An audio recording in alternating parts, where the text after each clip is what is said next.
it would be a nightmare, you know? Like, if we're talking about computer-perfect characters, Sora would be one of those that would make it almost impossible to get combos. Like, if he gets a single neutral air 1 hit, that becomes a huge, very long chain that's nearly impossible to escape from, and you will see a lot of neutral air 1 coming through from Mike, because that's generally what you want to see, you know, that's generally what you want to use to start your combos, and, you know, a lot of fastball and such, and there you go, already a pretty good beginning, solid for Mad Mike. Well, and he has the chance here to stop Chaparrito from actually going into that top 64. You know, Chaparrito, like I mentioned, he's probably going to be on the mic tomorrow for the later stages of the tournament, but he's also almost about to make it into top 64 himself. So right now, actually evening it up, actually getting also a slight lead. 2% is still a lead, especially if the timer runs out, which I don't think is going to be the case for this match. These characters are pretty fast and have the ability to get those kills, and just right on cue, there is the forward smash once again. On the last set where we saw Chaparrito play, he was getting a decent amount of value out of those forward smashes, and right now it's going to help him get into the lead. But also look at this pressure, like we've been saying, Chaparrito just knows how to convert those hits that he gets into something favorable.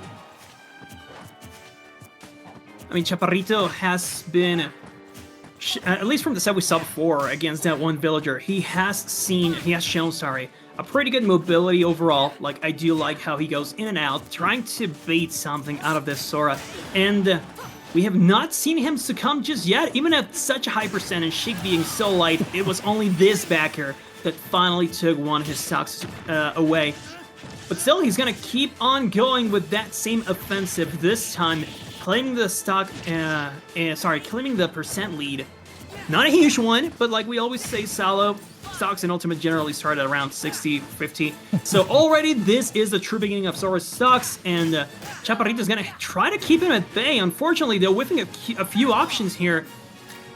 It might yield some good results for Mike, but I don't see him starting any combos either. Yeah, that's the thing. Chaparrito just plays with his movement so well that his opponents sometimes are not sure when they're actually going to be able to get something when they find a hit. Something else, I mean. And right now, he's already getting him at over 100%. That Fundaga not quite finding its mark, but able to at least get him off the stage for a minute. But now the bouncing fish is going to be able to seal that stock, so that means that it's the last stock for this game for Matt Mike. And Chaps, you know, sitting pretty at 51% only. So that means that, you know, his stock hasn't even started yet using our parameters. Something that I do find very funny about Sora is that his whole theme seems to be centered around the fact that he's pretty light, you know, the jumping and everything. But at the same time, he does have a lot of hits in his moveset that are quite beefy. In terms of how fast they come out, you don't expect, for example, the up B off the ground or the backer and upper to hit as hard as they do. And yet sometimes you're caught by them and you're like, oh, wow, that actually killed me. I think upper in particular is kind of like that. The Keyblade feels like such a pool noodle at times, you know? That, especially with the neutral air hits and everything, I know those are not going to be quite as strong, but still, it feels odd. You see the animations and you're like, okay, really? That sent me that far away? But hey, that's just part of the character design philosophy. We can really get too into it. It happened already a few years ago. But there you have it. It's going to be a back air, and for what it's worth, back air is one of the few moves that I do believe would hit pretty darn hard. So it yields good results here for Matt Mike. Oh, but that's gonna do it. It's on the landing. Chaparrito has been able to find so many of those confirms. And yeah, generally, Sora spends a lot of time in the air, so more power to you if you're able to catch him on the way down. No, and especially since his best option to cover the area directly below him is the down air, which in the case of Sora is not really that fast.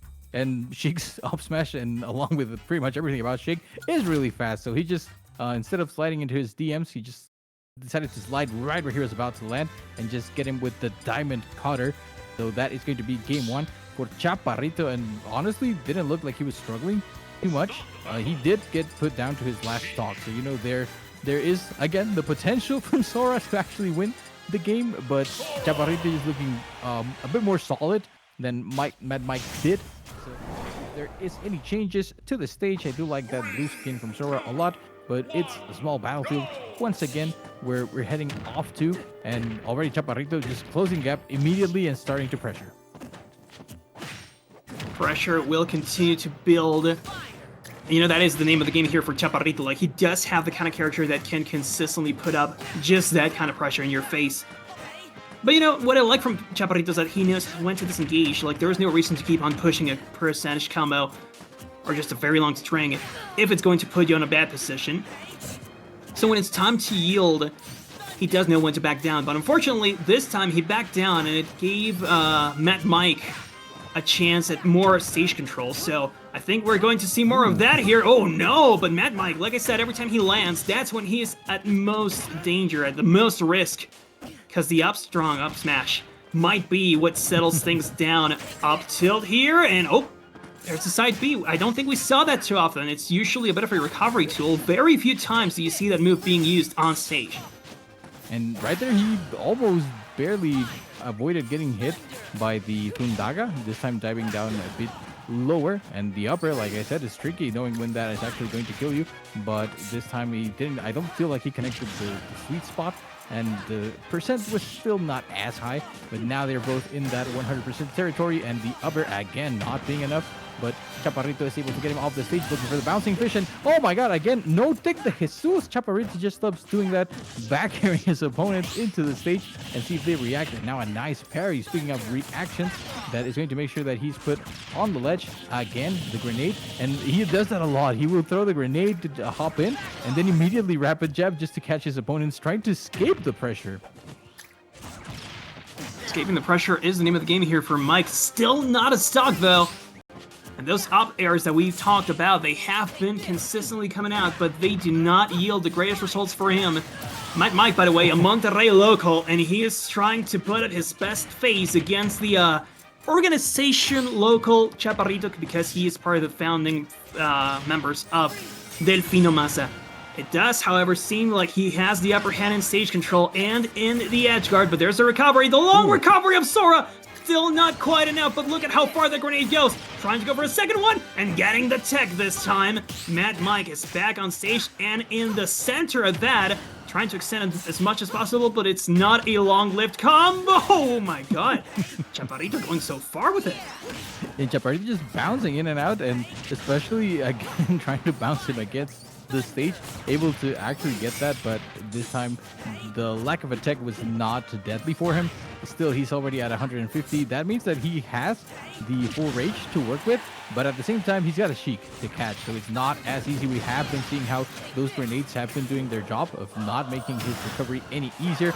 Ooh, I thought for a second that he might be going for the up smash, but what he did find was the bouncing fish that is going to put potentially in his last stock for the tournament.